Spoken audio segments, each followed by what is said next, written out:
6000 bezoekers van de media op de Ipendui van SC Cambuur. Nog 1 week en dan gaat de competitie los.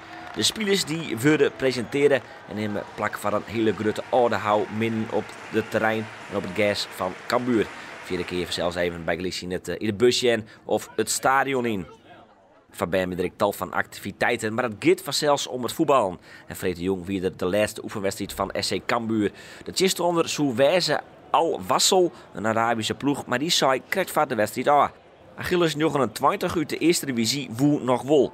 Cambuur is volle beter in de wedstrijd. Het begin had net oer, maar met 90% balbezit binnen de layout is wol echt beter.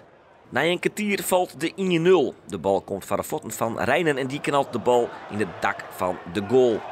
Het is een goede goal van de centrale verdediger waarvan het nog maar de vraag is wat hij wel bij Cambuur bloot. Grains is geïnteresseerd, maar is dan weer afhankelijk van Bottegien, de speler van Grains, waarvan misschien wel interesse is van Feyenoord. En Rijnen liet zien dat hij wel echt belangrijk is. Prachtige paas hier op Sander van der Streek. En dan van de goal wordt het 2-0. In de verhelling Boertjesjen, de paas, de vrije oorname. Het is haast bergkampachtig, de paas hoe dan wijzen van Frank de Boer. Ik vroeg die keer maar even mee. Het is een hoog podium, maar wel een vrije goal van Sander van der Streek. De tweede helft dan. Goal let lang op een wachtje, maar in de standigste minuut is hier de combinatie prima. De actie van de spits van Cambuur, ook Betje, ik goed. En het schot is ik prima. En dus valt de 3-0 in Achilles 29. En hij is pas in de verhelling echt goed te zien hoe mooi deze goal van ook Betje is. De combinatie is prima, maar vooral dit op een onvervalste panna. En het schot is eigenlijk niet zo heel erg goed, maar de keeper is wel kansloos. En dus de 3-0 voor Cambuur. Een wissel dan. Berisha komt in het veld. En dat kan misschien wel eens een keer een aardige concurrent worden in de spitspositie van deze ook Betje. De combinatie is prima hier, maar Peersman, ik in van de invallers aan de kant van Cambuur.